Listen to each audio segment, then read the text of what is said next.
So let's rewind all the way back to the first session. You're on a train, you're escaping Zilspar, where four of you were captured and kidnapped, and it's about 4 or 5 in the morning. You're recuperating, you're discussing what happened, where you're going to go, what you're going to do. Barry is also on the train at the other end. He joins up with you later. Balazar is not yet in the group. He joins up in the second game.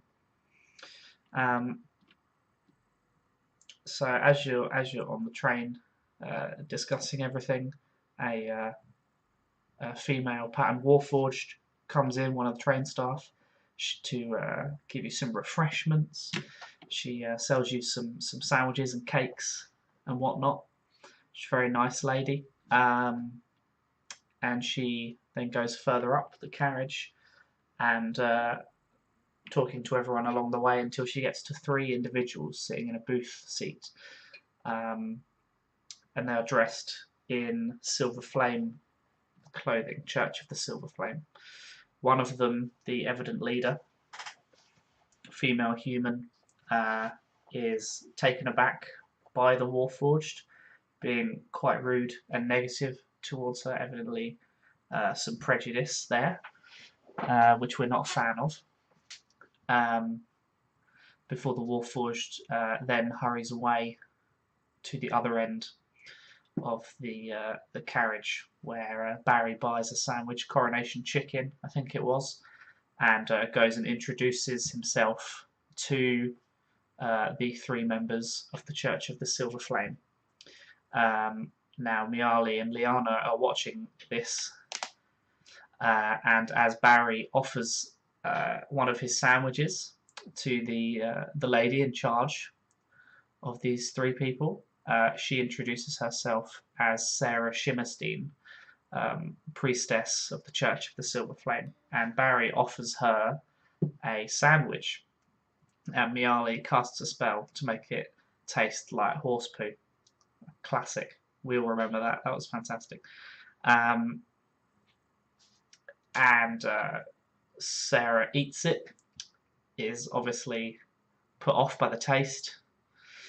Barry tries to escape the social situation he's found himself in, and during this moment, 2 individuals enter from the far end of the carriage as well, and come up to Sarah and her 2 Silver Flame accomplices. They ignore Barry, who goes back to his seat, I think, and Liana sees these two gentlemen, the 2 thugs, do something suspect to the Silver Flame members before entering their booth. Now Liana sneaks up and spots that these 2 thugs have somehow put the Sarah and her 2 underlings to sleep, and have tied them up hands and foot, and have put bags over their heads, somehow intent on kidnapping them and removing them from the train somehow. Shit hits the fan. You get into a fight with them. You're sort of brawling in the corridor up the train, climbing up and under seats, things like this. You throw one of them into the window, and the electric energy that powers the train and keeps things from hitting it zaps him. You kill one of them. I think he was a dwarf, and the other one, a half-orc, is on death's door, and you capture and try to interrogate him, and you see he's covered in shifting grey shapes and colours that you take to be tattoos.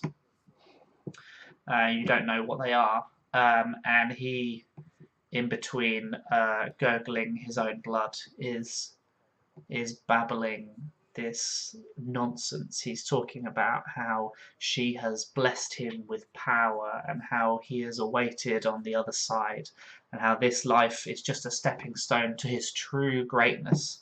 And he's spewing this nonsense at you, and then he says, she has blessed me, va, and as he says that, his lips begin to stitch together, his eyes, his eyelids merge into his face permanently. His ears cover themselves up as well.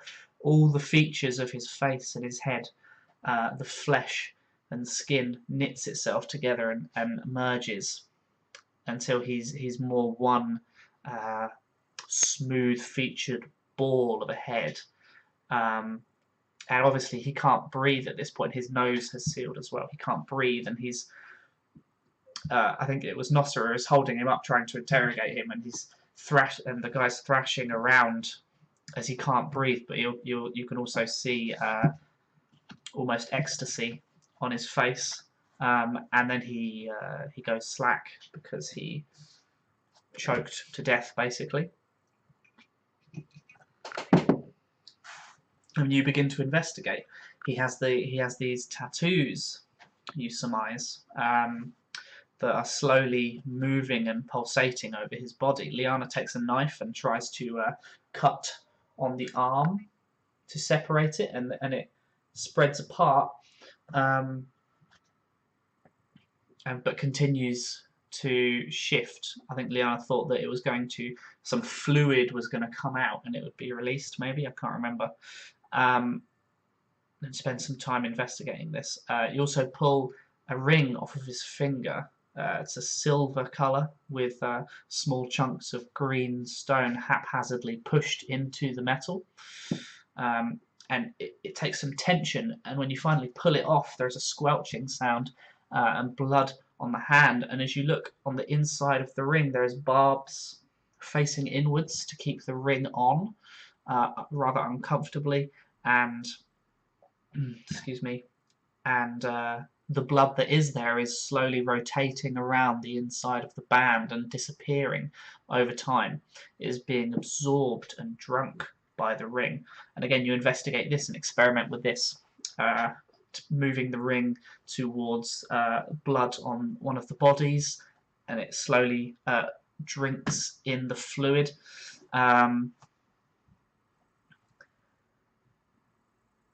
Sarah Shimmerstein and her two companions are woken up at this time. She says she owes you a favour and to come find her in Sharn, in Skyway, which is the very top layer, the very fancy bit, where her temple is. Merrick also comes in at this point. It's your first meeting with Merrick. He tries to take credit for the whole thing, talks to the captain. Barry's not having any of it. Pretty funny, but that's everything important relating to the Grey Fever storyline that happened in that encounter.